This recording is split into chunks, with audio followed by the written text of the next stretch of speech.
मित्रों, भारत द्वारा बनाए गए लड़ाकू विमानों को खरीदने के लिए पूरी दुनिया उत्सुक हो जाएगी। हम ऐसा नहीं कह रहे हैं, क्योंकि भारतीय वैज्ञानिकों ने देश को रक्षा क्षेत्र में आत्मनिर्भर बनाने में बहुत मेहनत की है। प्रधानमंत्री नरेंद्र मोदी का लक्ष्य है कि सेना में उपयोग होने वाले सभी हथियार देश में ही बनाए जाएं। अगर कोई विदेशी कंपनी ऐसे हथियार बना रही है तो उसे भारत में प्लांट बनाना होगा और उनका उत्पादन भारत में ही करना होगा। इसके अलावा भारत सरकार अब निजी क्षेत्र की रक्षा कंपनियों को प्रोत्साहन देने लगी है। हाल ही में आपने सुना होगा कि भारत सरकार ने टाटा ग्रुप को 2000 करोड़ रुपए का एक बहुत ही महत्वपूर्ण प्रोजेक्ट सौंपा है। इससे पहले डीआरडीओ और एचएएल के वैज्ञानिक घातक हथियारों का निर्माण किया जा रहा था, जिससे भारत सरकार गर्व करती है। जिस प्रोजेक्ट से भारतीय वायु सेना को ऐसा विमान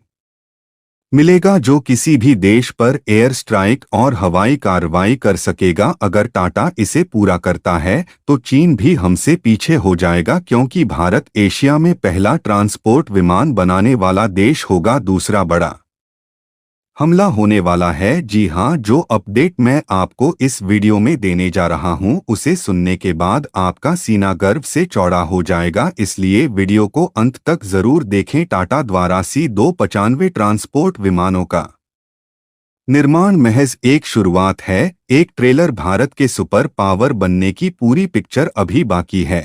और यकीन मानिए, इस फिल्म में ऐसे ऐसे सीन आने वाले हैं जिन्हें देखकर आप भी गर्व से भावुक हो जाएंगे। टाटा ग्रुप ने पहले ही डिफेंस मैन्युफैक्चरिंग में अपनी पहचान बना ली है, लेकिन अब इसकी कहानी में एक नया मोड़ आ रहा है। भारत की अग्रणी ऑटोमो कंपनी महिंद्रा, जो ऑटोमोबाइल सेक्टर पर राज करती है, अब डिफेंस सेक्टर में एक बड़ा तूफान लाने की तैयारी कर रही है। महिंद्रा डिफेंस के क्षेत्र में अपनी पकड़ मजबूत कर रही है और इससे भारतीय सेना की ताकत में कई गुना इजाफा होने वाला है। यहाँ सिर्फ विमानों की बात नहीं है, हम उन तकनीकों की बात कर रहे हैं जो आने वाले समय में भारत को वैश्विक डिफेंस पावर हाउस बनाएंगी। महिंद्रा और टाटा जैसे बड़े नाम इस परिवर्तन का नेतृत्व कर रहे हैं और आने वाले वर्षों में भारत का डिफेंस इंडस्ट्री विश्व स्तरीय ऊंचाइयों पर पहुंच जाएगा। इस शानदार सफर में हर भारतीय को गर्व होना चाहिए, क्योंकि अब दुनिया भारत को एक उभरती हुई महाशक्ति के रूप में देख रही है, तैयारी कर रही है।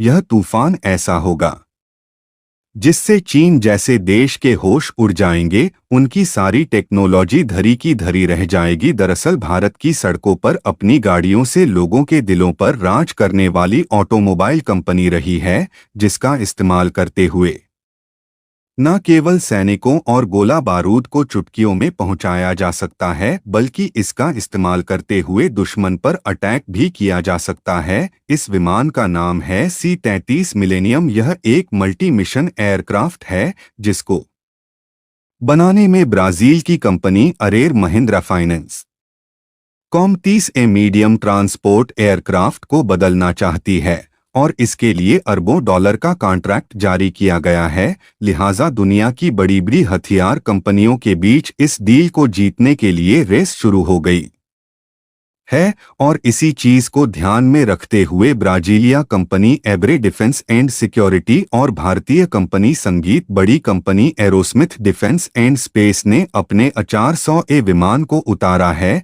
लेकिन भारत सरकार का ध्यान इस बात पर केंद्रित है कि ऐसे विमानों का निर्माण पूरी तरह से मेक इन इंडिया पहल के तहत ही हो। सरकार का उद्देश्य तकनीक हस्तांतरण को बढ़ावा देना है, ताकि विमानों के स्वदेशीकरण को गति मिल सके। इसके तहत भारत में विमानों के डिजाइन, एकीकरण और उत्पादन प्रक्रियाओं के साथ एक समर्पित विनिर्माण लाइन स्थापित करने पर जोर दिया जा रहा है। मोदी सरकार की कोशिश है कि भारत को विमान निर्माण, रखरखाव, मरम्मत और ओवरहॉल MRO का क्षेत्रीय केंद्र बनाया जाए, जिससे एशिया में भारत की धाक जम सके और चीन जैसे देशों को पीछे छोड़ा जा सके। सरकार द्वारा रखी गई सभी शर्तों को ब्राजील की कंपनी एब्रे पूरा कर रही है, जिससे यह साफ है कि विमानों का निर्माण भारत की किसी कंपनी के साथ साझेदारी में किया जाएगा और तकनीकी सहयोग से इस क्षेत्र में आत्मनिर्भरता को बढ़ावा मिलेगा। ट्रांसफर के तहत किया जाए। मीडिया में किए जा रहे दावे के अनुसार